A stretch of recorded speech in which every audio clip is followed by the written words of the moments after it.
Aujourd'hui, nous allons partager une histoire de conversion profonde, différente de toutes celles que vous avez entendues auparavant. Il s'agit d'une belle histoire basée sur des faits réels. Préparez-vous à être surpris et à réchauffer votre cœur. Il s'agit de Sœur Daisy, une Américaine issue d'une famille de catholiques fervents. Elle a été interviewée par le frère Sabi Ahmed l'année dernière. Sans plus attendre, je vous présente l'histoire de Miss Daisy et de ses sœurs. Elles ont grandi dans une famille catholique et leurs oncles étaient prêtres. On leur a appris que l'islam était rétrograde et que les musulmans ne savaient rien de Jésus. Miss Daisy a grandi dans un environnement paisible. Cependant, on lui a appris que l'islam était rétrograde et que les musulmans ignoraient tout de Jésus. En conséquence, elle méprisait ouvertement l'islam et les musulmans. Néanmoins, elle et sa famille sont restés convaincus des croyances trompeuses sur l'islam, en grande partie grâce à l'influence de leur famille et des médias. Miss Daisy s'est vue offrir un poste d'enseignante en Arabie Saoudite. Elle a accepté ce poste à l'école maternelle de l'ambassade américaine malgré l'image trompeuse qu'elle avait des musulmans. Son objectif est clair: enseigner le christianisme aux enfants et aux habitants de la région. Elle a chargé sa mallette de Bible et de chapelets. De nombreuses personnes ont tenté de l'en empêcher,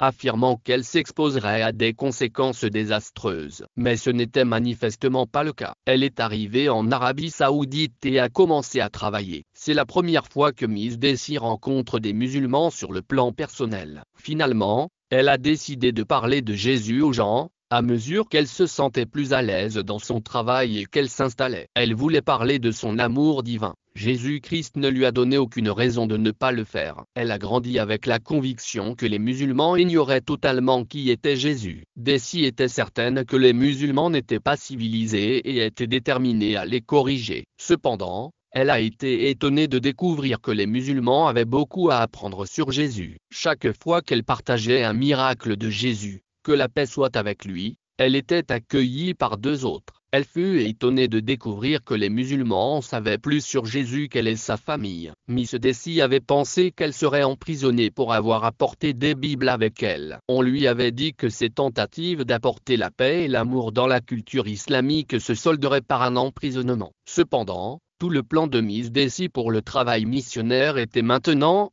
il n'y avait pas de travail à faire. Les musulmans connaissaient Jésus. Ils en savaient plus sur les miracles de Jésus que Miss Daisy. Le Coran contient toutes les informations dont on peut avoir besoin, y compris un chapitre complet portant le nom de la Vierge Marie, la mère de Jésus. Leur culture n'était pas barbare. Les musulmans sont pacifiques. Aimer les gens. L'islam est une religion pacifique. Elle a été surprise de trouver la religion. Une fois le travail terminé, elle est retournée dans sa ville natale en Amérique et a tout raconté à sa famille. Ils ne l'ont pas bien pris. Ils vivaient dans le même petit trou depuis si longtemps qu'ils étaient incrédules. Daisy leur a dit que tout était dans le Coran. Sa famille a refusé de la croire lorsqu'elle leur a parlé de Jésus et de ses miracles. Elle leur a également parlé du saint prophète, que la paix soit sur lui, et des autres messagers d'Allah, y compris Jésus. Elle a précisé que tous les messagers avaient apporté le message de l'unicité de Dieu. Sa famille préférait l'emmener chez un psychiatre plutôt que d'examiner les faits. Ils étaient convaincus qu'elle voulait être opprimée. Ils pensaient qu'elle était malade. Elle n'était pas malade,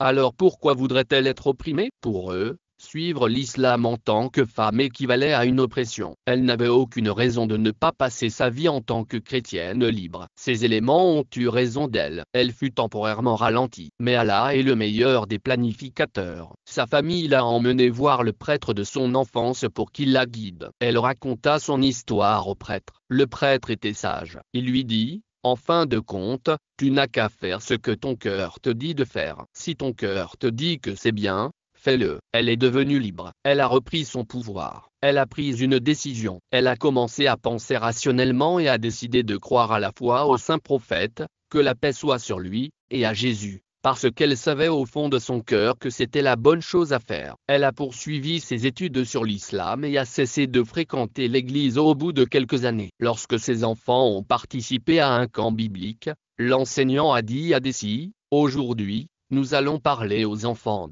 Aujourd'hui, nous allons leur parler de Dieu. Vous devez être sûr de votre décision. À ce moment-là, elle a pris ses enfants avec elle et a pris sa décision. Le christianisme ne lui convenait plus. Quelques jours plus tard, Elle a emmené ses enfants à la mosquée du vendredi. Elle a finalement décidé de poursuivre ses études et ses recherches. Elle s'est rendue au centre de prière d'Orlando Park et a fait la shahada. Elle a fait sa shahada avec ses enfants et ce fut l'une des plus belles expériences de sa vie. Elle a appris à prier et a enseigné la même chose à ses enfants. Sœur Desi est musulmane depuis 7 ans. Elle est désormais pratiquante. Elle s'est rendue en Arabie Saoudite avec l'intention de prêcher le christianisme, mais a fini par devenir musulmane elle-même. Allah guide qui il veut et égare qui il veut. Allah a béni Sœur Desi, les musulmans et l'islam. Nous devons devenir de meilleurs musulmans et diffuser ce beau message de l'islam auprès de tous nos frères.